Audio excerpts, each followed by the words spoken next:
Good morning friends, welcome back all of you. सब भाई बंधुओं का हार्दिक स्वागत है इस यूट्यूब चैनल में। यह वीडियो लंबा वीडियो होगा और तत्काल मैं पॉलिटी सेक्शन लेने जा रहा हूं। इस पॉलिटी सेक्शन में मैं लगभग 25 से 30 प्रश्न पूछने के साथ साथ उस प्रश्नों के उत्तर की व्याख्या भी करूंगा। तो बने रहे इस वीडियो में। अगर अच्छा लगता है तो वही सब्सक्राइब करें और आगे बढ़ाएं ताकि मुझे भी कुछ प्रलोभन मिले, ताकि मैं इस वीडियो को लगातार बनाता रहूं। चलिए, पॉलिटिक्स सेक्शन में आपका विशेष जानकारी के लिए आपको पॉलिटिक्स सेक्शन के प्लेलिस्ट में जाना होगा। उसमें मैंने बहुत सारे वीडियो डाले हैं। अगर अच्छा लगता है तो फिर से आगे बढ़ाएं। चलिए, पहला कथन पे विचार करना है आपको कि उपराष्ट्रपति राज्यसभा का सदस्य और अध्यक्ष होता है। पहला ऑप्शन है कि उपराष्ट्रपति जो है वो राज्यसभा का सदस्य भी होते हैं और अध्यक्ष भी होते हैं। ओके, उपराष्ट्रपति को राष्ट्रपति के समान औपचारिक महाभियोग प्रक्रिया के माध्यम से ही हटाया जा सकता है। महाभियोग प्रक्रिया के माध्यम से राष्ट्रपति को तो हटाया जाता ही है, तो क्या उपराष्ट्रपति को भी हटाया जाता है? इस पर विचार करें। तीसरा है, डॉक्टर एस राधाकृष्णन लगातार 2 कार्यकाल के उपराष्ट्रपति रह चुके थे। डॉक्टर एस राधाकृष्णन 2 कार्यकाल तक, मतलब एक 5 साल के बाद फिर 5 साल, वो 2 कार्यकाल हुआ, लगातार उपराष्ट्रपति रह चुके थे। तो आपको ध्यानपूर्वक, आपने ध्यान से सुना होगा तो निश्चित रूप से आपको इस बात का पता होगा कि देखिए, राष्ट्रपति और उपराष्ट्रपति दोनों ही लोकसभा के सदस्य और राज्यसभा के सदस्य नहीं होते हैं। मेरा कहना क्या है कि लोकसभा का सदस्य बनने योग्य होना चाहिए राष्ट्रपति को, और राज्यसभा का सभापति को राज्यसभा का सदस्य होना चाहिए। होंगे नहीं, होना चाहिए, योग्यता होनी चाहिए। तो पहला ऑप्शन तो आपका गलत है कि वो, हाँ, राज्यसभा के सभापति जो होते हैं, उपराष्ट्रपति ऑटोमेटिक होते हैं, उसके वो सभापति यानी अध्यक्ष होते हैं, उनके सदस्य नहीं होते हैं। पहला ऑप्शन गलत है। चलिए, और जहां तक तीसरी की बात, तो तीसरा ऑप्शन में आपको केवल तीसरा ऑप्शन जो था वो बिल्कुल सही था, क्योंकि जो महाभियोग शब्द है वो मैंने लास्ट वीडियो में बताया था। महाभियोग शब्द केवल और केवल राष्ट्रपति के लिए प्रयोग होता है। तो महाभियोग शब्द का ही इस्तेमाल अगर उपराष्ट्रपति के लिए आप कर देते हैं तो ऑप्शन ही गलत है। जहां तक उपराष्ट्रपति को हटाने की जो प्रक्रिया है, उपराष्ट्रपति को हटाने की प्रक्रिया सबसे पहली बात यहाँ पर राज्यसभा मोर पावरफुल होता है than that of the Lok Sabha. Lok Sabha से भी अधिकतम पावर राज्यसभा के पास इस विचार को लेकर होता है कि राष्ट्रपति को, उपराष्ट्रपति को हटाना है तो इसकी प्रोसेसिंग जो होगी वो राज्यसभा से इनिशिएट होगी। ओके, सुन लीजिए, उपराष्ट्रपति सदस्य नहीं होता है, हालांकि वह राज्यसभा का सभापति या अध्यक्ष नहीं बोला जाता, सभापति बोला जाता है। उपराष्ट्रपति को हटाने के लिए भारतीय संविधान में कोई भी निश्चित प्रक्रिया का उल्लेख नहीं किया गया। हाँ, एक बात की प्रक्रिया का उल्लेख किया गया है कि इसका जो इनिशिएशन होगा, मतलब प्रारंभ जो होगा, वो हमेशा याद रखिएगा, वो राज्यसभा से ही होगा। चलिए, नेक्स्ट क्वेश्चन है, ध्यान से सुनिए। संविधान में प्रधानमंत्री के चयन और नियुक्ति की कोई निश्चित प्रक्रिया का उल्लेख नहीं किया गया। संविधान में प्रधानमंत्री, जो हमारे देश के प्रधानमंत्री हैं, उनका जो नियुक्ति, उनकी प्रक्रिया का कोई भी उल्लेख नहीं है। कभी कभी, दूसरा ऑप्शन, कभी कभी राष्ट्रपति के चयन और नियुक्ति में, राष्ट्रपति प्रधानमंत्री के चयन और नियुक्ति में विवेक का उपयोग कर सकता है। क्या ये सही है कि अगर अपने मन से राष्ट्रपति किसी भी व्यक्ति को प्रधानमंत्री बनाने लगे, ऐसा सही है या नहीं है? तो आपको निश्चित रूप से पता होगा कि दोनों ही कथन सही है, क्योंकि आपको पता होगा कि प्रधानमंत्री कौन होगा, उसकी योग्यता कितनी होगी। संविधान में सब कुछ जिक्र नहीं किया गया। एक अंगूठा छाप व्यक्ति भी प्रधानमंत्री बन सकता है। शर्त केवल 2 ही है, भारत का नागरिक हो और एक जो न्यूनतम उम्र है उसकी बस पूर्ति कर दे। फिर भी आपको बताते हैं थोड़ा डिटेल में। संविधान में प्रधानमंत्री के चयन और नियुक्ति के लिए कोई भी विशिष्ट प्रक्रिया का उल्लेख नहीं किया गया है। बस यही यूपीएससी खेलता है खेला। संविधान में प्रधानमंत्री की प्रक्रिया का उल्लेख है, बस इतना ही है। बस confuse, most of the student confuse because they study about Laxmikanth but don't know about a simple question, because generally we are going depth. तो अनुच्छेद 75 केवल यह बताता, अनुच्छेद 75 में केवल यह कहा गया है कि प्रधानमंत्री को राष्ट्रपति द्वारा नियुक्त किया जाएगा। प्रधानमंत्री को नियुक्त राष्ट्रपति करेंगे। हालांकि इसका अर्थ यह बिल्कुल नहीं लगाना चाहिए कि राष्ट्रपति किसी भी व्यक्ति को प्रधानमंत्री उठ करके बना दे, ऐसा नहीं है। सरकार की संसदीय प्रणाली की परंपराओं के अनुसार, चूंकि हम लोग का देश संसदीय प्रणाली को फॉलो करता है, और संसदीय प्रणाली के अनुसार कहा गया है कि जब किसी दल के पास लोकसभा में स्पष्ट बहुमत नहीं होता है, तब राष्ट्रपति प्रधानमंत्री के चयन और नियुक्ति में अपने विवेक का इस्तेमाल कर सकता है। सामान्य स्थिति में वो कभी नहीं कर सकता है। केवल और केवल वो एबनॉर्मल कंडीशन में, जब किसी को बहुमत ना मिले, अविश्वास प्रस्ताव पारित हो जाए, सरकार गिर जाए बीच में, तब अनिश्चित काल की स्थिति में राष्ट्रपति अपने विवेक का इस्तेमाल कर सकता है। लेकिन जनरल स्टेट में चुनाव हुआ, जिसने बहुमत प्राप्त की उसको सरकार बनाने के लिए आमंत्रित किया जाएगा। ऐसी स्थिति में राष्ट्रपति आमतौर पर प्रधानमंत्री को लोकसभा में जो सबसे बड़ी पार्टी या गठबंधन की नेता की नियुक्ति करता है और उसे 1 महीने के अंदर सदन में विश्वास हासिल करने के लिए कहता है कहे। जैसा कि आपको पता होगा, एक और ऐसी स्थिति है जब राष्ट्रपति प्रधानमंत्री के चयन और उसकी नियुक्ति में अपने व्यक्तिगत निर्णय का प्रयोग कर सकता है, जब प्रधानमंत्री की अचानक मौत हो गई और कोई उसका स्पष्ट उत्तराधिकारी नहीं मिल रहा हो। तो 2 बातें समझ में आ गई आपकी। एक तो प्रधानमंत्री की नियुक्ति की प्रक्रिया को, ऐसा कौन प्रधानमंत्री होगा ऐसा कुछ संविधान में कोई उल्लेख नहीं है। हाँ, प्रधानमंत्री को कौन नियुक्त करेगा इसका चर्चा आर्टिकल 74 में किया गया है, 75 में किया गया है, सॉरी।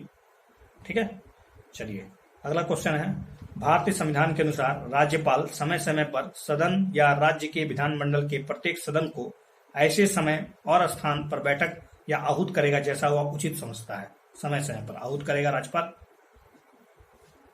दूसरा है कि राज्यपाल को हमेशा कैबिनेट की सहायता और सलाह पर कार्य करना होता है और वह सदन को आहूत करने के बारे में निर्णय नहीं ले सकता है। क्या राज्यपाल ऐसा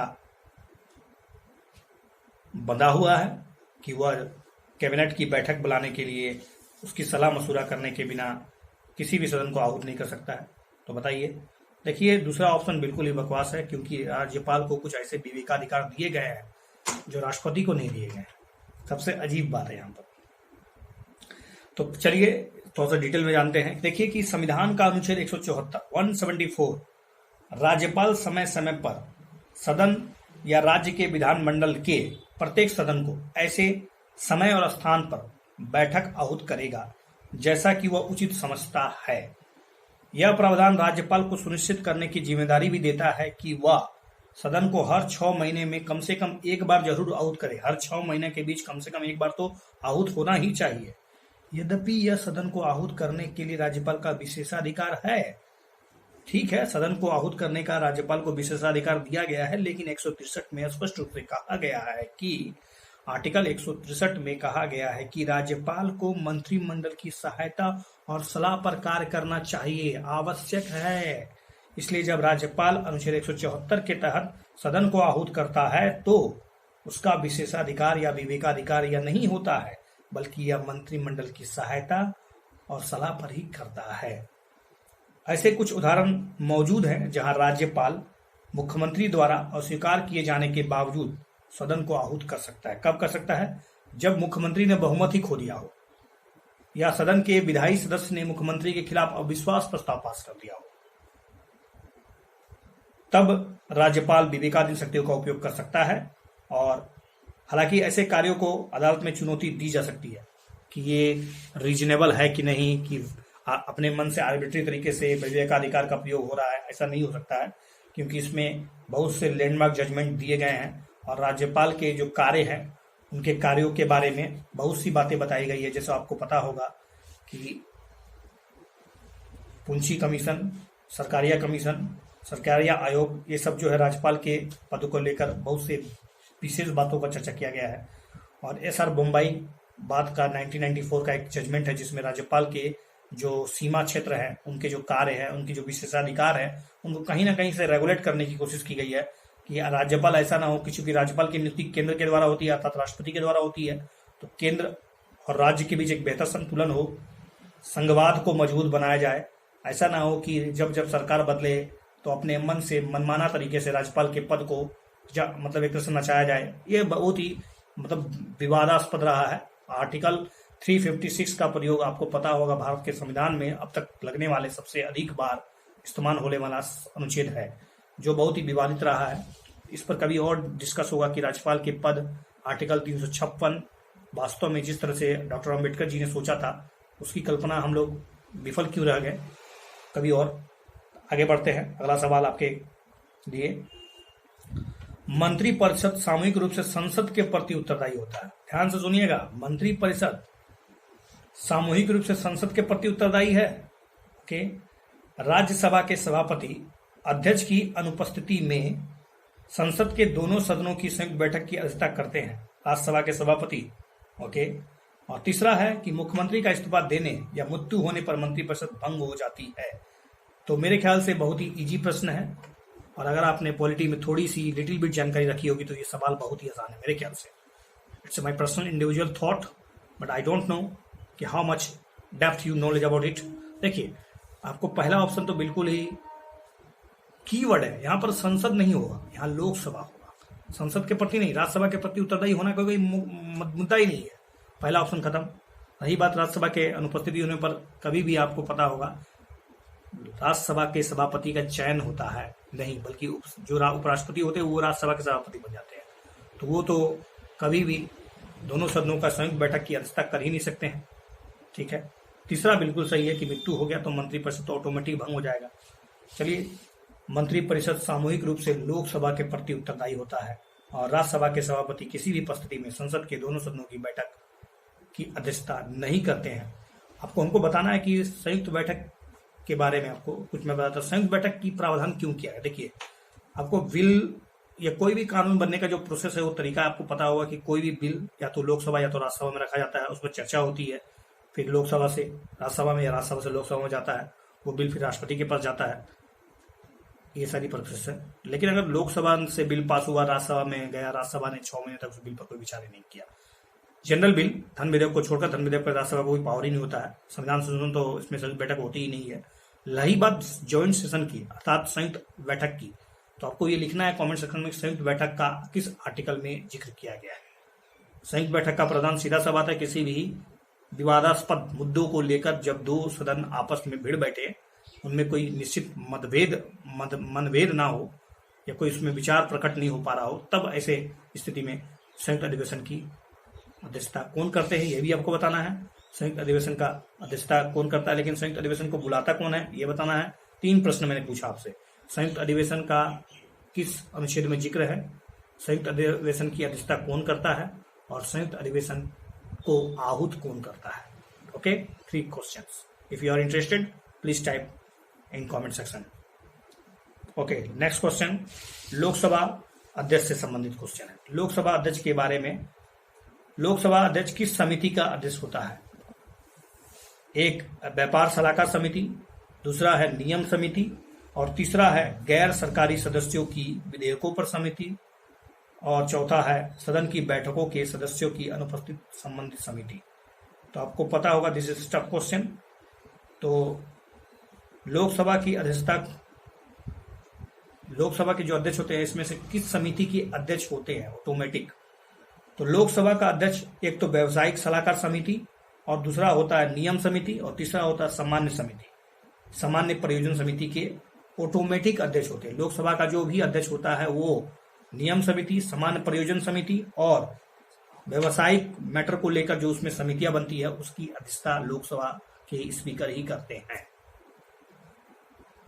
अगला प्रश्न है कि राज्यसभा में केंद्र शासित प्रदेशों के प्रतिनिधि होते हैं। राज्यसभा में केंद्र शासित प्रदेशों के प्रतिनिधि होते हैं जो कि राष्ट्रपति द्वारा नाम निर्दिष्ट हो सकते हैं। इसके लिए गठित एक निर्वाचक मंडल के सदस्यों द्वारा परोक्ष रूप से चयनित किया जाता है। केंद्र शासित प्रदेश सरकार द्वारा नाम निर्दिष्ट होते हैं या सदन में प्रतिनिधित्व नहीं होता है। तो आपको हल्का क्वेश्चन है ये। आपको पता होगा कि राष्ट्रपति द्वारा नाम निर्दिष्ट होते हैं या फिर इसके लिए एक निर्वाचक मंडल के सदस्यों द्वारा परोक्ष रूप से चयनित किया जाता है। तो राज्यसभा में केंद्र शासित प्रदेशों के जो प्रतिनिधि होते हैं उसको राष्ट्रपति भी चयन नहीं करते हैं। इसका एक निर्वाचक मंडल होता है, उसी के माध्यम से जो केंद्र शासित प्रदेश हैं उसके सदस्य को राज्यसभा में भेजा जाता है। ओके, राज्यसभा में केंद्र शासित प्रदेशों के प्रतिनिधियों को अप्रत्यक्ष रूप से इस उद्देश्य विशेष के रूप में गठित एक निर्वाचक मंडल के सदस्यों के द्वारा चुना जाता है। यह चुनाव अनुपातिक प्रणाली के एकल संक्रमणीय मत प्रणाली के अनुसार किया जाता है। ध्यान रहे, राष्ट्रपति इन्हें मनोनीत नहीं करते हैं। ओके, लोकसभा का संबंध में एक क्वेश्चन है कि लोकसभा का कार्यकाल निम्नलिखित में किस परिस्थितियों में बढ़ाया जा सकता है। लोकसभा के कार्यकाल के बारे में आपको पता है कि लोकसभा का कार्यकाल जनरली सामान्य रूप से 5 वर्ष का होता है, कोई विशेष परिस्थिति क्रिएट ना हो जाए तब तक। तो अब बताइए कि कार्यकाल को कब बढ़ाया या घटाया। यहाँ पर बढ़ाया जाने की बात की गई है जब राष्ट्रीय या वित्तीय आपातकाल लागू हो, जब पिछली लोकसभा का कार्यकाल पूरा होने के बाद भी नई सरकार का गठन नहीं किया गया हो, जब प्रधानमंत्री द्वारा कोई विशेष सिफारिश पर राज्यसभा को ने अनुमोदन किया गया हो। तो बिल्कुल ही इसमें से कोई ऐसा तरीका आपको लगता है कि जब राष्ट्रीय आपातकाल या वित्त आपातकाल लग गया हो तो क्या कार्यकाल बढ़ाया जा सकता है? जब लोकसभा का कार्यकाल पूरा होने का ऐसा कोई सीमा नहीं है। चलिए, मेरे ख्याल से आपको ये पता होगा कि राष्ट्रीय आपातकाल के दौरान संसद में कानून पारित करके लोकसभा की अवधि को अधिकतम 1 वर्ष तक बढ़ाया सकता है, वो भी राष्ट्रीय आपातकाल के दौरान। ध्यान दें कि 5वीं लोकसभा का कार्यकाल 2 बार बढ़ाया गया था और इसके लिए अधिनियम 1976 पारित करके बढ़ाया गया था। हालांकि यह विस्तार 6 महीने के बाद तक जारी नहीं किया जा सकता है। हालांकि यह प्रावधान वित्तीय आपात के दौरान लागू नहीं होता है। ध्यान रहे, राष्ट्रीय आपात के दौरान ही लागू होगा, वित्तीय आपात के दौरान ऐसा लागू नहीं होगा कि वित्तीय आपातकाल 360 पर लग गया तो कार्यकाल बढ़ाया जाएगा। ये बिल्कुल गलत है। लोकसभा का कार्यकाल केवल एक परिस्थिति में बढ़ेगा, राष्ट्रीय आपातकाल लगे तब। ठीक है, 1975 में ऐसा हुआ था, इंदिरा गांधी के शासनकाल में 1 वर्ष कार्यकाल बढ़ाया गया था। अगला सवाल है, संविधान के अनुसार किसी व्यक्ति को राज्य विधायिका का सदस्य चुने जाने के लिए निम्नलिखित में कौन सी निहितार्थ माने शर्तें होनी चाहिए? विधायिका का आपको सदस्य बनना है तो संविधान में कौन कौन सी बातें हैं? भारत का नागरिक तो होना ही चाहिए, विधान परिषद या विधानसभा में चुने या मामले की उसकी आयु कम से कम 25 वर्ष। देखिए, विधानसभा और विधान परिषद एक साथ लिख दिया गया है, तो कम से कम 25 वर्ष नहीं, कम से कम 25 वर्ष से कम नहीं होनी चाहिए।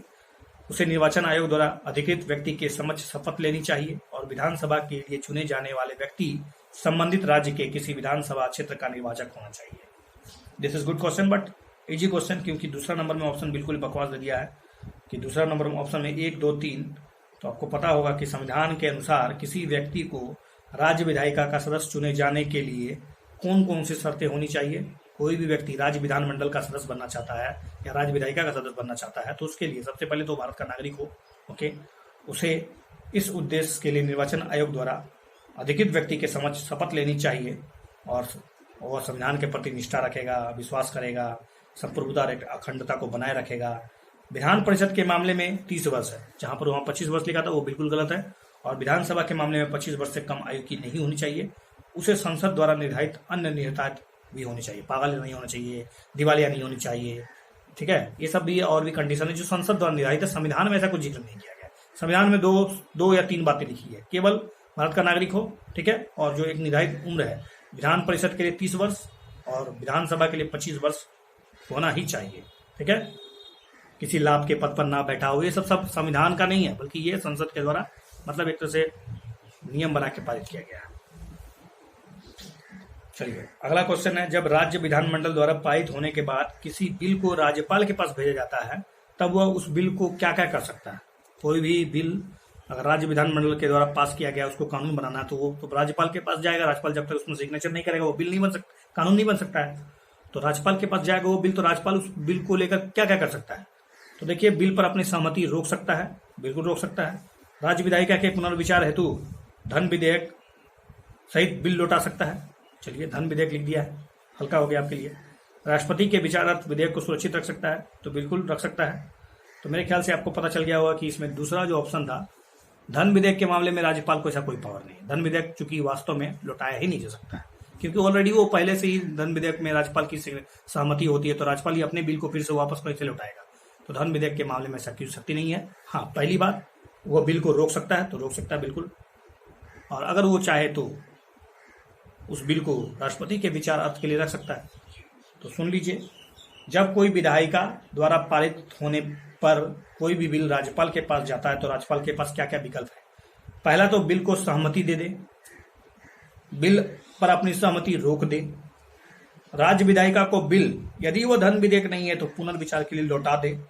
हालांकि यदि विधेयक को राज्य विधानमंडल द्वारा पुनः पारित करके बिना संशोधन के साथ या संशोधन के साथ भेजा जाता है तो राज्यपाल को पुनर्विचार करने वाले बिल पर अब दोबारा कोई मौका नहीं, उसको उस पर सिग्नेचर करना ही पड़ेगा। और राष्ट्रपति के विचार अर्थ मतलब राष्ट्रपति को विचार करने के लिए विधेयक पर आरक्षित कर सकता है। एक ऐसा मामला आरक्षित करना अनिवार्य है जहां विधायिका द्वारा पारित विधेयक हाईकोर्ट की स्थिति के समक्ष किसी प्रकार का खतरा उत्पन्न करता हो। इसके अलावा राज्यपाल विधेयक को आरक्षित भी कर सकता है यदि वह निम्नलिखित प्रकृति का हो।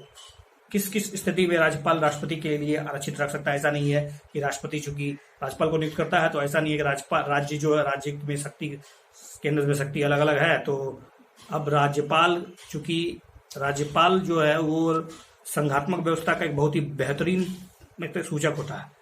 तो अगर राज्यपाल हर बिल को राष्ट्रपति के लिए भेज दे तो ये तो एक तरह से कहीं ना कहीं संघात्मक व्यवस्था के लिए खतरा है। तो उस पर कुछ लगाम लगाने के लिए किया गया है कि यदि वह अल्ट्रा वायलेंस हो, मतलब बहुत ज्यादा संविधान के प्रावधानों के विपरीत हो वो बिल, तब वो राष्ट्रपति के लिए भेजा जाएगा। राज्य के नीति निर्देशक सिद्धांतों का उल्लंघन करता हो, देश के व्यापक हित के लिए दिक्कत करता हो, राष्ट्र महत्व का कोई बिल हो जिसमें राष्ट्रपति के विचार बहुत ही जरूरी है, संविधान के अनुच्छेद 31A के तहत संपत्ति के अनिवार्य अधिग्रहण से संबंधित हो, तब ऐसे बिल को लौटाया जा सकता है, राष्ट्रपति के पास भेजा जा सकता है। ऐसा नहीं है कि कोई भी विधेयक या कोई भी बिल राज्य विधानमंडल से पास होता है, राज्यपाल के पास जाता है, राज्यपाल उस बिल को उठा के राष्ट्रपति के लिए भेज दे, तो इससे कहीं ना कहीं संघात्मक व्यवस्था और राज्य की विश्वास जो होगी कमजोर हो जाएगी। इसलिए इस चीज को रोका जाना बहुत ही जरूरी है और राज्यपाल की भूमिका यहाँ पर बहुत ही अहम हो जाती है। अगला क्वेश्चन है, भारत में राजनीतिक दलों की प्रणाली के अस्तित्व को संविधान की अनुसूची में कौन सी स्पष्ट रूप से संवैधानिक मान्यता प्रदान की है? सुनिए ध्यान से, भारत में राजनीतिक दलों की प्रणाली के अस्तित्व को संविधान की कौन सी अनुसूची में शामिल किया गया? बिल्कुल ही हल्का क्वेश्चन है। ये राजनीतिक दल जो शब्द परिभाषित किया गया पहली बार 1985 में आया था। आपको पता होगा पहली बार 1985 में 52वां संविधान संशोधन दल बदल अधिनियम के तहत जोड़ा गया और ये उसमें एक नया अनुसूची 10वीं अनुसूची क्रिएट की गई थी। लेकिन संविधान की 10वीं अनुसूची जो कि दल बदल विरोधी कानून से जुड़ा हुआ है, उसमें एक राजनीतिक दल परिवर्तन के दोष दुष्प्रभाव जो कि पद के प्रलोभन अथवा भौतिक लाभ या इसी प्रकार के अन्य किसी भी प्रलोभन के कारण एक पार्टी से दूसरे पार्टी में जंप मारने के लिए बहुत रेडी रहते हैं। तो इन पर रोक लगाना, इन पर लगाम लगाना, एक तरह से नैतिकता स्थापित करने के लिए, चूंकि दल बदल विरोधी प्रावधानों में स्पष्ट रूप से राजनीतिक दलों और सदस्यों की सदस्यता छोड़ने पर अयोग्य घोषित किया जाएगा का स्पष्ट उल्लेख है, अतः 10वीं अनुसूची राजनीतिक दलों की प्रणाली को मान्यता प्रदान करती है। ओके, नेक्स्ट क्वेश्चन है, सदन में अपनी सीट ग्रहण करने के पूर्व संसद के प्रत्येक सदस्य को निम्नलिखित में किसके समक्ष शपथ लेनी पड़ती है? आप अगर राज्यसभा या लोकसभा में बैठने जा रहे हैं, सदन में बैठक करने जा रहे हैं, तो उससे पहले आपको किसके समक्ष शपथ लेना पड़ता है? भारत के राष्ट्रपति के समक्ष, सदन के पीठासीन अधिकारी के समक्ष, भारत के मुख्य न्यायाधीश के समक्ष, या फिर पार्टी या गठबंधन के नेता के समक्ष? तो बिल्कुल ही हल्का प्रश्न है। किसी भी सदस्य को उसकी सदस्यता का शपथ दिलाने के लिए काम राष्ट्रपति का होता है। इस उद्देश्य के लिए राष्ट्रपति के द्वारा उसके या भी राष्ट्रपति द्वारा नियुक्त व्यक्ति के समक्ष शपथ लेनी पड़ती है। और वो शपथ में क्या लेता है, ध्यान से सुनिए, कि भारत के संविधान के प्रति विश्वास और निष्ठा रखिए बेटा, भारत की संप्रभुता और अखंडता को बनाए रखना है और अपने कर्तव्यों का ईमानदारी पूर्वक निर्वहन करना है, जो नेता लोग अक्सर करते हैं शायद ही।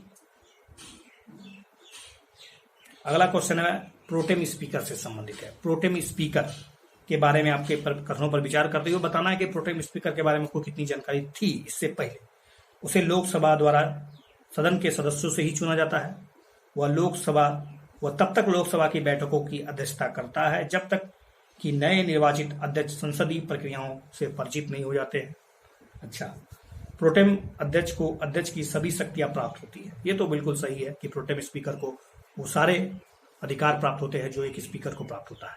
लेकिन दूसरा स्टेटमेंट आपने ध्यान से सुना होगा तो इसमें टाइम लेगिंग बहुत ज्यादा हो जाएगा कि प्रोटेम स्पीकर तब तक बैठेगा जब तक कि नया अध्यक्ष उसकी लोकसभा के कार्यवाहियों से परिचित ना हो जाए। बिल्कुल बकवास है। केवल 3 सही है क्योंकि उसके से लोकसभा के सदस्यों द्वारा चुना जाता है। यहाँ पर ये लोकसभा का सदस्य संविधान द्वारा निर्धारित किया गया है कि अंतिम जो लोकसभा का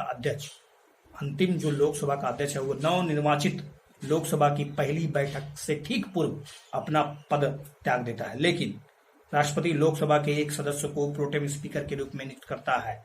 राष्ट्रपति प्रोटेम स्पीकर को नियुक्त करता है, लोकसभा के सदस्य के द्वारा उनका नियुक्त नहीं होता। आमतौर पर जो सबसे वरिष्ठतम सदस्य होते हैं उसी को प्रोटेम स्पीकर के रूप में चुना जाता है।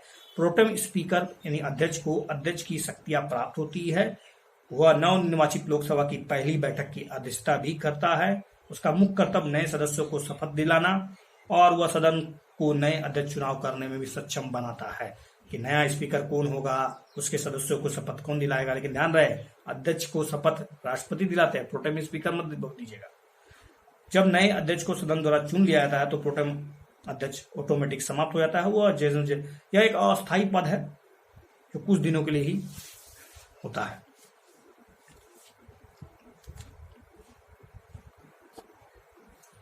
तो नेक्स्ट क्वेश्चन है, राज्य विधानमंडल द्वारा द्वितीय सदन के होने के विरुद्ध आमतौर पर निम्नलिखित में कौन से तर्क दिए गए हैं। ये राज्य विधानमंडल में जो द्वितीय सदन होता है, जिसके हम लोग विधान परिषद बोलते हैं, उसका क्या तर्क है, क्यों होना चाहिए। राज्यसभा के विपरीत जिसके पास कानून बनाने की पर्याप्त शक्तियां हैं, विधान परिषदों के पास ऐसा करने के लिए ऐसा करने का कोई संवैधानिक आधार का अभाव है। ओके, जैसा कि धन विधेयक के संदर्भ में प्रावधान है, परिषद केवल 14 दिनों तक अपने पास रख सकती है, जो विधानसभा द्वारा पारित धन विधेयक को रोकने के बजाय एक औपचारिक मात्र है। जी हाँ, बिल्कुल दोनों स्टेटमेंट सही है। देखिए, ये जो द्विसदनी व्यवस्था की बात की गई है, यानी आपको कहना चाहता है कि विधानसभा और विधान परिषद क्यों होना चाहिए, इसका क्या कारण है। जैसा कि आपको पता हो, लोकसभा है तो राज्यसभा है। राज्यसभा की भूमिका बहुत ही डिटेल में बताई जाएगी बात करें, ठीक है। विधायिका में बुद्धिजीवियों को स्थान जो विधायकों में जो बुद्धिजीवी हैं उनको स्थान प्रदान करने के लिए जो उद्देश्य को पूरा करने के बजाय इसमें पार्टी पक्षकारों को प्रवेश दिया जा रहा है, जो निर्वाचित होने में विफल रह जाते हैं। राज्यसभा के विपरीत जिसे गैर वित्तीय कानून निर्माण की शक्तियां प्राप्त है, विधान परिषद के पास ऐसा करने के लिए कोई भी संवैधानिक आधार नहीं है। विधान सभाओं के पास परिषद द्वारा किसी कानून के संबंध में दिए गए सुझाव या संशोधन को ओवरराइड करने की शक्तियां। आपको पता होगा कि विधानसभा बहुत ही सुप्रीम है, विधान परिषद को कुछ खास पावर नहीं दिया गया है। वह राज्यसभा, जहां पर आपको पता होगा राज्यसभा संसद राष्ट्रपति और उपराष्ट्रपति के चुनाव में मतदान करते हैं, वहीं विधान परिषद के सदस्य इसमें भाग नहीं लेते हैं। ध्यान देने योग्य बात है कि राज्यसभा के सदस्यों के चुनाव में एमएलसी में मतदान नहीं कर सकते हैं। राज्यसभा का जो चुनाव होता है उसमें विधान परिषद के सदस्यों का कोई रोल नहीं है। जैसा कि धन विधेयक के संदर्भ में कि केवल परिषद 14 दिन तक अपने पास रख सकती है, जो विधानसभा द्वारा पारित धन विधेयक को रोकने के बजाय एक अनौपचारिक माना गया है। मैं आपको बताना चाहता हूँ, देखिए कि विधान परिषद की जो रचना की गई है उसका कुछ खास मकसद नहीं है और मकसद बहुत हद तक विफल रहा है। अभी वर्तमान में मात्र 6 राज्य में शायद 6 ही राज्य ऐसे हैं जहां विधान परिषद है।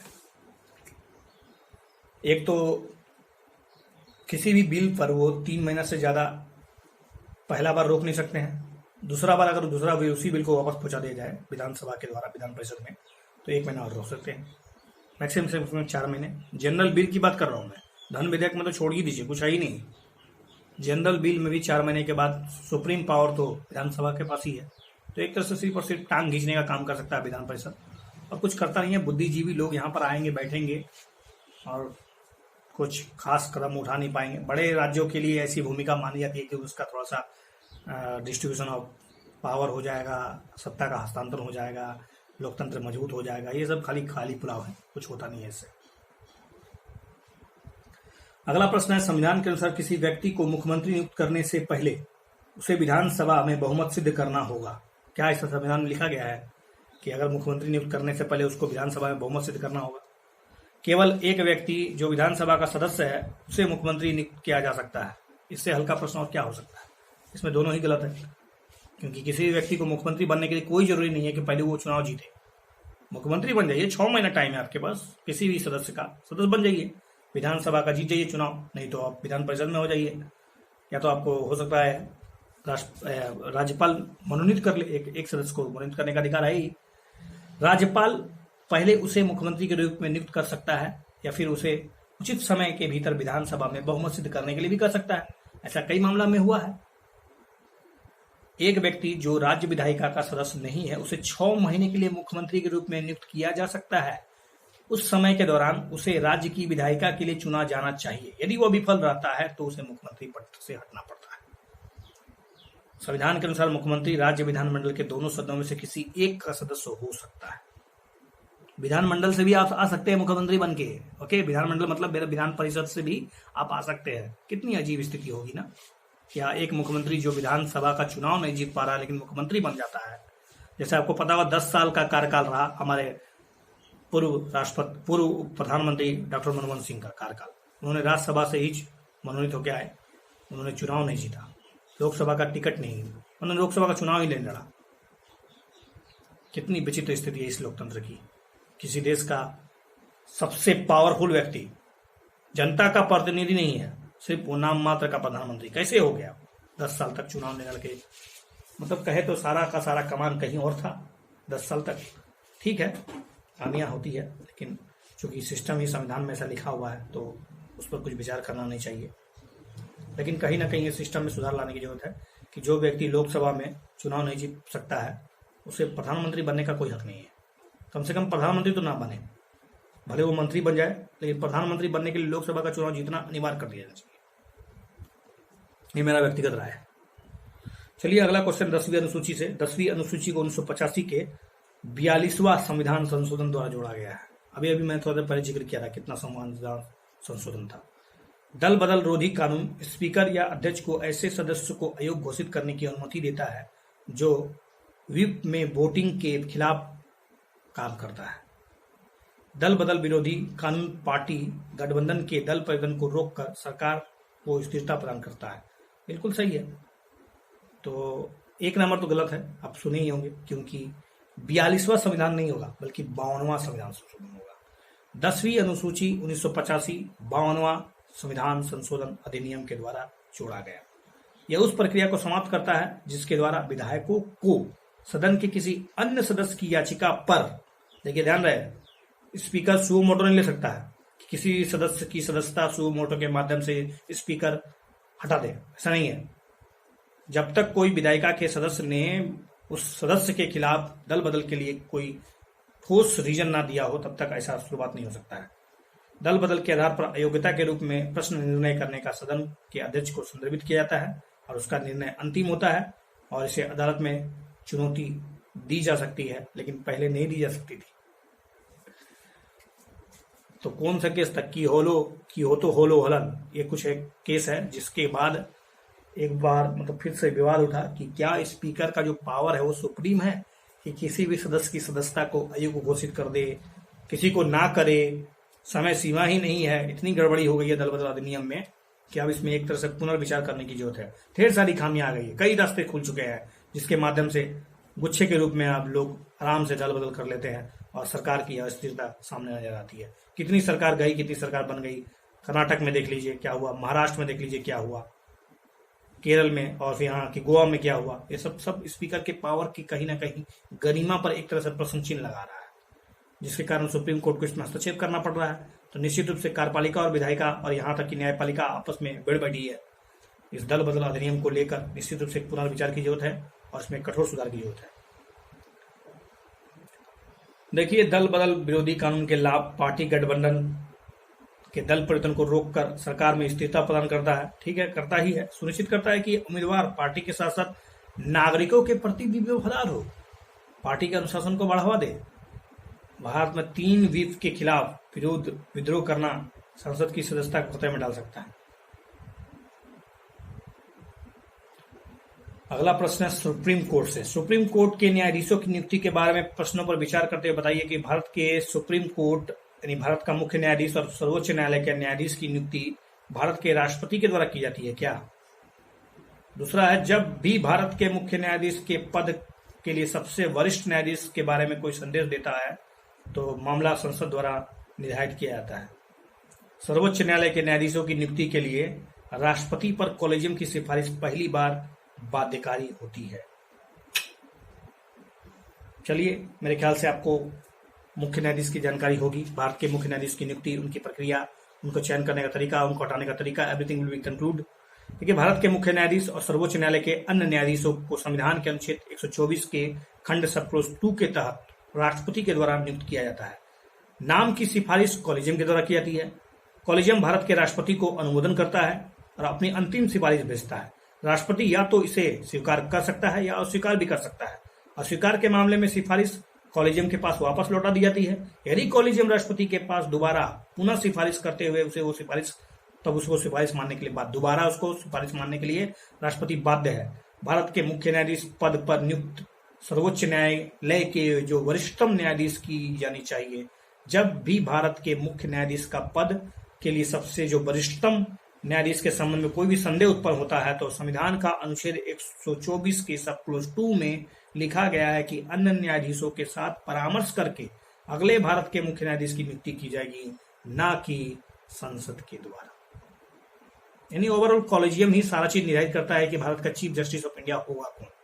कॉलेजियम में एक मुख्य न्यायाधीश होता है और 4 अन्य वरिष्ठतम न्यायाधीश होते हैं। उनके विचारों को बहुमत के आधार पर निर्धारित किया जाता है। उसके आधार पर ही जजों की नियुक्ति, उनका ट्रांसफर सुप्रीम कोर्ट और हाई कोर्ट दोनों में यही प्रक्रिया है। निश्चित रूप से इस पर विचार करने की पुनर्विचार करने की जरूरत है, क्योंकि आपको पता होगा एनजेक 2015 में इसको पूरी तरह से नल एंड वॉइड कर दिया गया था। संविधान को यह कहा था कि यह संविधान का अतिक्रमण कर रहा है, अर्थात न्यायपालिका पर हस्तक्षेप है। और एनजेक, जिसको नेशनल जुडिशियल अपॉइंटमेंट कमीशन कहते थे, उसको रद्द कर दिया गया। और इसने एक तरह से जो स्पिरिट ऑफ जो थ्योरी है, जिसको मॉन्टेस्क्यू ने लिखा है कि सेपरेशन ऑफ पावर होना चाहिए, वो वहां पर गलत दिख रहा है। भारत में मुख्य न्यायाधीश की नियुक्ति मुख्य न्यायाधीश ही करते हैं। भाई भतीजावाद बढ़ता जा रहा है। हमारी न्यायपालिका बहुत दुर्लभ हो गई है। सस्ते और सुलभ और आसान और त्वरित निर्णय हो नहीं पा रहा है। इतने बैकलॉग केसेस है, 4 करोड़ से अधिक केस पेंडिंग है। इस पर विचार करने की जरूरत है। नियुक्तियां भी हो नहीं रही है। तो कॉलेजियम प्रणाली कहीं ना कहीं विचार करने योग्य मुद्दा बन चुका है। इस पर सुधार की जरूरत है। एक नया कॉलेजियम व्यवस्था होनी चाहिए जिसमें भारत सरकार का भी कुछ ना कुछ तो अहम रोल हो कि भारत का न्यायाधीश ही न्यायाधीश को नियुक्त करे। ये एक बेहतरीन प्रणाली नहीं हो सकता है। अगला क्वेश्चन है मैंडामस, परम आदेश। आपको पता होगा आर्टिकल 32, जिसमें 5 प्रकार के रीट जारी करने का अधिकार सुप्रीम कोर्ट को दिया गया है। अगर भारत के मौलिक अधिकारों, भारत के नागरिकों को मौलिक अधिकार का किसी भी प्रकार से अतिक्रमण किया जा रहा हो तो कोई भी देश का नागरिक, ठीक है, देश का नागरिक जो अपने मौलिक अधिकार की रक्षा के लिए संवैधानिक उपचारों के तहत आर्टिकल 32 के तहत सीधे सुप्रीम कोर्ट जाएगा। और उसमें से एक रीट है परम आदेश। परम आदेश से संबंधित प्रश्न सुनिए। भारत में सर्वोच्च न्यायालय और हाई कोर्ट संविधान के अनुच्छेद 32 के तहत परम अधिकार रीट जारी कर सकता है। क्या दोनों आर्टिकल 32 के तहत ही परम आदेश जारी करेंगे? जब तक कानूनी दायित्व सार्वजनिक प्रकृति का ना हो तब तक परम आदेश रीट जारी नहीं किया सकता है। मतलब जो पद है अगर वो सार्वजनिक नहीं है तो परम आदेश जारी नहीं हो सकता है। राष्ट्रपति या राज्यपाल के विरुद्ध परम आदेश जारी करने की अनुमति नहीं दी गई है। ओके, मेरे ख्याल से तीसरा स्टेटमेंट भी सही है, दूसरा स्टेटमेंट भी सही है, और पहला स्टेटमेंट पर विचार करते हुए बताइए। तो निश्चित रूप से दूसरा और तीसरा सही है, पहला गलत है, क्योंकि आर्टिकल 32 नहीं बल्कि आर्टिकल 226 के तहत परम आदेश जारी करने का अधिकार हाईकोर्ट को है। तो सुन लीजिए परम आदेश के बारे में इससे पहले डिटेल में कि सुप्रीम कोर्ट ने निर्णय दिया है कि सार्वजनिक पदों पर पदोन्नति के मामले में आरक्षण कोई मौलिक अधिकार नहीं है और राज्य को कोटा का निर्धारण करने के लिए बाध्य नहीं किया सकता है। आरक्षण कोई मौलिक अधिकार नहीं है, ये राज्य का मतलब एक तरह से इनेबलिंग पावर है। राज्य चाहे तो दे, ना चाहे तो ना दे। इसमें मौलिक अधिकार जैसा कोई कंसेप्ट नहीं बनता है। पदोन्नति में आरक्षण, एक बार आपको जब आपको नियुक्ति में आरक्षण मिल चुका है तो फिर प्रमोशन में आरक्षण, तो वो भी आरक्षण पे आरक्षण हो जाएगा। तो ये कोई मौलिक अधिकार नहीं है। न्यायालय द्वारा राज्य सरकारों के विरुद्ध आरक्षण प्रदान करने के लिए परमादेश जारी नहीं किया सकता है। राज्य सरकार के खिलाफ तो परमादेश जारी नहीं किया सकता है ना। परमादेश का शाब्दिक अर्थ होता है हम आज्ञा देते हैं, अर्थात हम किसी व्यक्ति या निकाय या सार्वजनिक हो या अर्ध सार्वजनिक हो, उस स्थिति में जब वो कर्तव्य का पालन नहीं कर पा रहा हो तो कर्तव्य के पालन का आदेश देता है। यदि इन निकायों ने ऐसा कार्य करने से मना कर दिया हो जहां उस कर्तव्य के पालन को लागू करने के लिए अन्य पर्याप्त कानूनी उपाय मौजूद नहीं है, यदि तब जारी नहीं की जा सकती है जब तक कि कानूनी कर्तव्य सार्वजनिक प्रकृति का न हो। अगर वो कानूनी कर्तव्य सार्वजनिक प्रकृति का नहीं है तो परमादेश जारी नहीं किया सकता है और आवेदक का कानूनी अधिकार शामिल ना हो तो ये नहीं होगा। ये बंदी, प्रत्यक्षीकरण यानी हाबियस कॉर्पस, परमादेश, मैंडामस, प्रतिषेध, प्रोहिबिशन, उत्प्रेषण, ससरी और अधिकार परीक्षा को वारंटो हैं जो आपको पता होगा, और भी जो अधिकार है। भारत में सर्वोच्च न्यायालय संविधान के अनुच्छेद 32 के तहत और 226 के तहत हाईकोर्ट परम अधिकार रीट जारी कर सकता है। रीट तब जारी नहीं की जा सकती है जब तक कि कानूनी कर्तव्य सार्वजनिक प्रकृति का नहीं है और जिसका निष्पादन करना आवेदक का कानूनी अधिकार है। रीट जारी करने का उपाय एक विवेकाधीन प्रकृति का विषय है, क्योंकि यदि अन्य वैकल्पिक उपाय मौजूद है तो ऐसे में न्यायालय रीट जारी करने से मना भी कर सकता है। हालांकि मौलिक अधिकारों को लागू करने के लिए वैकल्पिक उपाय उतना वजन नहीं रखते हैं जितना कि रीट रखती है। रीट को अवर न्यायालयों और अन्य न्यायिक न्यायालयों के खिलाफ जारी किया जा सकता है। निचले न्यायालय के खिलाफ भी आप रीट जारी कर सकते हैं। आप मतलब हाईकोर्ट और सुप्रीम कोर्ट जारी कर सकता है यदि उन्होंने अपने अधिकार क्षेत्र के इस्तेमाल करने और अपने कर्तव्य को निभाने से इनकार कर दिया है। रीट को एक निजी व्यक्ति या निकाय के खिलाफ जारी नहीं किया सकता है, सिवाय इसके जहां राज्य और निजी पार्टी की मिली भगत या संविधान या किसी कानून के प्रावधान का उल्लंघन करती हो। तो बहुत डिटेल में बताया गया रीट के बारे में, आर्टिकल 226 के बारे में, 32 के बारे में, विभिन्न प्रकार के रीटों के बारे में, परमादेश के बारे में डिटेल से समझ लिया आपने। और परमादेश क्या राष्ट्रपति और राज्यसभा राज्यपाल के खिलाफ जारी कर सकता है? तो जी नहीं। 361 में राष्ट्रपति और राज्यपाल के खिलाफ जारी इसे नहीं किया सकता क्योंकि उसको विशेषाधिकार पावर दिया गया है। ओके, अब आते हैं नेक्स्ट क्वेश्चन, न्यायिक समीक्षा। जुडिशियल रिव्यू के संबंध में एक प्रश्न है और बताना है कि कौन सा कथन सही नहीं है। जुडिशियल रिव्यू, भारतीय संविधान केवल सर्वोच्च न्यायालय को ही न्यायिक समीक्षा की शक्ति प्रदान करता है। I already discuss about it lot in my previous video. Watch this, share this, subscribe this. न्यायिक समीक्षा का उद्देश्य केवल संविधान संशोधन की समीक्षा करना है। ओके, न्यायिक समीक्षा संविधान के मूल ढांचे का भाग नहीं है। तो मेरे ख्याल से आपको समझ में आ गया होगा कि इसका उत्तर केवल और केवल सी है। 1, 2, 3 तीनों गलत है। भारत में संविधान न्यायपालिका यानी सुप्रीम कोर्ट और हाई कोर्ट दोनों को न्यायिक समीक्षा की शक्ति प्रदान करता है। इसके अलावा सुप्रीम कोर्ट ने न्यायिक समीक्षा की शक्ति को संविधान की मूल विशेषता यानी basic structure of the constitution के तत्व में घोषित कर दिया है। इसे संवैधानिक संशोधन के द्वारा न्यायिक समीक्षा की शक्ति को कम या समाप्त नहीं किया जा सकता है, जैसा कि 1973 case of Nandan Bharati case बनाम केरल राज्य के निर्णय में स्पष्ट किया गया था कि अगर किसी चीज को बेसिक स्ट्रक्चर का पार्ट बना दिया गया है तो संसद उसमें संशोधन करके उसको कम या हटा नहीं सकती है। न्यायिक समीक्षा को निम्नलिखित 3 श्रेणियों में बांटा गया है। एक तो संवैधानिक संशोधन की न्यायिक समीक्षा, दूसरा संसद और राज्य विधानसभाओं और उसके अधीनस्थ विधानों के विधान की न्यायिक समीक्षा, और संघ और राज्य के प्रशासनिक कार्रवाई और राज्य के अधीन प्राधिकरणों की न्यायिक समीक्षा। चलिए अगला प्रश्न है हाईकोर्ट के न्यायाधीश पर महाभियोग के संदर्भ में। तो नेक्स्ट क्वेश्चन अबाउट हाईकोर्ट के न्यायाधीश पर महाभियोग के संदर्भ में है। हाईकोर्ट के न्यायाधीश पर महाभियोग तो लगता है कि नहीं, ये शब्द ही इस्तेमाल गलत किया गया है क्वेश्चन में, लेकिन don't worry about that. Removal process पर विचार कीजिए, रिमूवल हटाने के तरीका पर। उच्च न्यायालय के न्यायाधीश पर महाभियोग की प्रक्रिया सर्वोच्च न्यायालय के न्यायाधीश के समान ही है, मतलब उसको हटाने की प्रक्रिया दोनों में, हाईकोर्ट और सुप्रीम कोर्ट दोनों में बराबर है। सदन के अध्यक्ष या सभापति हाईकोर्ट के न्यायाधीश को महाभियोग के प्रस्ताव को स्वीकार करने से इनकार कर सकते हैं। यानी सदन के जो सभापति है, अध्यक्ष है या फिर स्पीकर है या फिर सभापति हैं, वो चाहे तो हाईकोर्ट या फिर हाईकोर्ट के जो जजों को हटाने का जो प्रक्रिया प्रस्ताव आया है उसको लौटा सकते हैं, वापस कर सकते हैं, ठीक है। और अब तक किसी भी हाईकोर्ट के किसी भी न्यायाधीश पर रिमूवल प्रोसेस नहीं लगाया गया, यानी महाभियोग नहीं लगाया गया। केवल भारत के मुख्य न्यायाधीश ही हाईकोर्ट के न्यायाधीश के खिलाफ महाभियोग हटाने के लिए अंतिम आदेश पारित कर सकते हैं। ये तो बिल्कुल ही आपको समझ में आ रहा होगा ये कंसेप्ट जो है कहां पर गलत है या सही है। चलिए चौथा ऑप्शन को काटिए क्योंकि चौथा गलत है, क्योंकि केवल भारत के मुख्य न्यायाधीश से संबंधित कोई मतलब नहीं है। अगर न्यायाधीश को हटाने का पावर दे दिया तो क्या होगा पता है? एक तो न्यायाधीश को नियुक्त करने का अधिकार दिया गया है, इससे इतना बवाल हो रहा है। अगर न्यायाधीश को हटाने की बात चालू हो जाए तो एक तरह से पूरा न्यायिक सिस्टम ही बर्बाद हो जाएगा, इसलिए ऐसा नहीं है। तो चौथा ऑप्शन खत्म है। बात करते हैं डिटेल से। न्यायाधीश जांच अधिनियम 1968 महाभियोग की प्रक्रिया द्वारा हाईकोर्ट के न्यायाधीश को हटाने के संबंध में बताता है कि कम से कम 100 सदस्य अगर लोकसभा से है और 50 सदस्य अगर वो राज्यसभा से सिग्नेचर के द्वारा प्रस्ताव पारित होना चाहिए और जाना चाहिए सभापति के पास या अध्यक्ष के पास रिस्पेक्टिवली। अध्यक्ष या सभापति प्रस्ताव को अस्वीकार कर सकते हैं। अफकोर्स कर सकते हैं, क्यों नहीं कर सकते।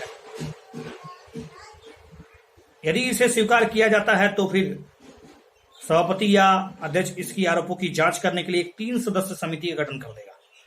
सुप्रीम कोर्ट के न्यायाधीश के लिए भी एक समान प्रक्रिया है। जिस तरह से सुप्रीम कोर्ट के जजों को हटाने की प्रक्रिया उसी तरह से हाई कोर्ट के जजों को हटाने की प्रक्रिया भी वही है। विशेष बहुमत से संसद के प्रत्येक सदन द्वारा प्रस्ताव पारित होना चाहिए और उसके बाद न्यायाधीश को हटाने के लिए राष्ट्रपति का एक अभिभाषण प्रस्तुत होना चाहिए। अंत में राष्ट्रपति न्यायाधीश को हटाने का आदेश पारित कर सकता है। ठीक है, राष्ट्रपति न्यायाधीश को हटाने का आदेश पारित करता है, ना कि मुख्य न्यायाधीश और चीफ जस्टिस ऑफ इंडिया। अगला है उच्च न्यायालय के संरक्षण प्रदान करता है। उच्च न्यायालय संरक्षण प्रदान करता है किस चीज को संरक्षण देता है। मौलिक अधिकार को, संवैधानिक अधिकार को, वैधानिक अधिकार को, या फिर इनमें से सभी को। चलिए बताइए। मेरे ख्याल से इनमें से सभी को। मौलिक अधिकार आर्टिकल 226, संवैधानिक अधिकार भी है और वैधानिक अधिकार भी है। यदि किसी व्यक्ति को वोट का अधिकार का उल्लंघन होता है तो वह संवैधानिक अधिकार के उल्लंघन के लिए हाई कोर्ट में जा सकता है। रीट याचिका करने के लिए सुप्रीम कोर्ट नहीं जा सकता है। ऑफकोर्स उच्च न्यायालय भी कानूनी अधिकारों को लागू करता है। इसके उल्लंघन के लिए आप हाई कोर्ट में जाइए। मौलिक अधिकारों को सुप्रीम कोर्ट और हाई कोर्ट दोनों द्वारा लागू किया जाता है, जैसा कि पहले बहुत डिटेल में बताया गया। अब आते हैं रिव्यू पिटीशन पे। समीक्षा याचिका के संबंध बताइए। भारतीय संविधान के अनुसार सर्वोच्च न्यायालय के पास अपने किसी भी निर्णय या आदेश को समीक्षा करने की शक्ति है। सरकार द्वारा कोई व्यक्ति जो सरकार से व्यथित है, दुखी है, उसकी समीक्षा याचिका दायर कर सकता है और न्यायालय समीक्षा याचिका की अनुमति देने के लिए अपने विवेक का उपयोग करता है जब समीक्षा की मांग के लिए पर्याप्त मौजूद हो। तो आपको कल मैंने बताया था कि आर्टिकल 137 में सुप्रीम कोर्ट अपने किसी भी आदेश या निर्णय की पुनर्विचार कर सकता है। रिव्यू पिटीशन जिसको बोलते हैं, वो आदेश की समीक्षा कर सकता है। समीक्षा तब की जाएगी जब कोई कानूनी मामला कोई नया मामला नहीं होना चाहिए। हाँ, न्याय की क्षति के परिणाम स्वरूप गंभीर त्रुटि हो गई हो, छोटा मोटा त्रुटि नहीं, बड़ा त्रुटि हो गया हो, तब न्यायालय के पास पेटेंट एरर को ठीक करने के लिए अपने ही निर्णय की समीक्षा करने की शक्ति है, ना कि असंगत छोटी गलतियों की। समीक्षा याचिका कौन दायर कर सकता है? सिविल प्रक्रिया के मामले में देखा जाए सुप्रीम कोर्ट के नियम के अनुसार सरकार से कोई भी व्यक्ति दुखी है तो समीक्षा याचिका दायर कर सकता है। न्यायालय समीक्षा याचिका की अनुमति देने के लिए अपने विवेक का उपयोग करता है। ठीक है, यह आपका मौलिक अधिकार नहीं है। अगर मौलिक अधिकार होता तो विवेक का अधिकार होता ही नहीं। चाहे तो सुप्रीम कोर्ट उसको लौटा सकती है अगर उसमें कुछ उसको नया दिख रहा है तो। Okay, this is almost 45 minutes discussion. Watch this video 2 or 3 times. You will be definitely beneficial. देखिए, इस वीडियो का मकसद छोटे छोटे जानकारी के रूप में ढेर सारे बंडल्स मैंने बांध दिए हैं। कम से कम 15 से 20 प्रश्नों को मैंने इस वीडियो में डाला, समझाने की कोशिश की। इसके लिए मैंने किताब का सहारा लिया, अलग अलग स्रोतों का सहारा लिया। चलिए, आप इस वीडियो को देखिए। अच्छा लगता है तो दोस्तों के बीच इसको फैलाएं ताकि मैं इस तरह की वीडियो को बनाने के लिए और प्रोत्साहित हूँ। Okay, thanks a lot for watching this video. Goodbye.